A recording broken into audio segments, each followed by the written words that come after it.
Hello bachcho, let's see this question. The question says that choose the wrong statement. Option A, high blood pressure is caused by excessive weight and lack of exercise.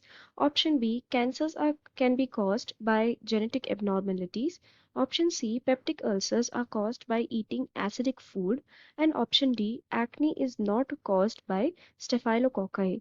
तो इस question में हमें चार options दिए हैं और हमें जो रॉन्ग ऑप्शन है, रॉन्ग स्टेटमेंट है, वो चूज करना है. तो इस क्वेश्चन में जो की कंसेप्ट है that is regarding the causal factors of various diseases. ठीक है, तो यहाँ पे हम एक एक करके ऑप्शंस जो हमें दिए हैं वो देखेंगे. तो फर्स्ट ऑप्शन में हमें दिया है अबाउट हाई ब्लड प्रेशर. बोला है कि हाई ब्लड प्रेशर जो है वो क्यों होता है, because of excessive weight and lack of exercise. उसके कारण ब्लड प्रेशर जो है बॉडी का इंक्रीज हो जाता है. सो ये बहुत ही सही स्टेटमेंट है, it is very true statement. ऐसा क्यों होता है? बिकॉज एक्सेसिव वेट होने के कारण जो है बॉडी में फैट ज़्यादा एक्यूमुलेट हो जाती है. ठीक है, एंड फैट एक्यूमुलेट होने के कारण ये फैट बढ़ बढ़ के जो हमारे आर्टरीज हैं उस पे प्रेशर डालती है.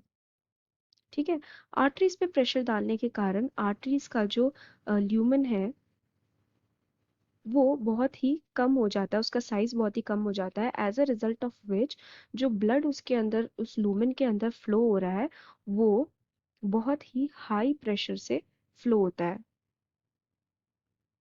ठीक है, साथ ही साथ ये फैट जो है ये दूसरे ऑर्गन्स को भी अफेक्ट करते हैं और दूसरे ऑर्गन्स पे भी प्रेशर डालने लग जाते हैं, जिसके कारण जो हार्ट है वो directly it is stimulated to produce और to pump blood at a very high pressure.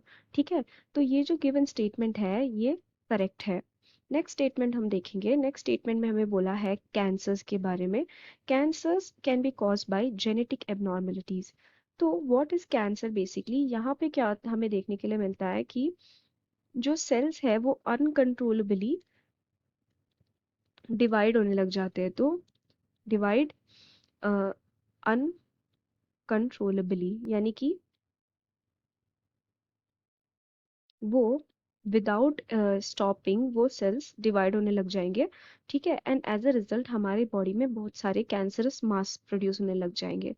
ठीक है, तो this can be a genetic abnormality, यानी कि ऑलरेडी पहले ही किसी जीन के प्रेजेंट होने के कारण वो जीन जो पहले पेरेंट में प्रेजेंट था वो जब बच्चे में ट्रांसफर होगा तो वो क्या करेगा, जो सेल्स हैं उनको गाइड करेगा to divide, start dividing uncontrollably and thus producing cancer. So this is also a correct statement.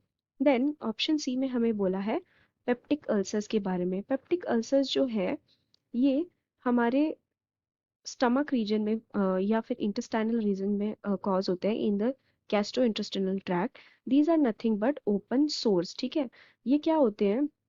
These are caused because of helicobacter helicobacter pylori infection. ठीक है, तो यहाँ पे क्या होता है कि ये हेलिकोबैक्टर पाइलोरी जो है ये नॉर्मली हमारे गट के अंदर ऑलरेडी प्रेजेंट रहते हैं. ठीक है, and these are good bacteria because they are involved in the fighting of all the other pathogenic organisms जो हमारे गट के अंदर आते हैं.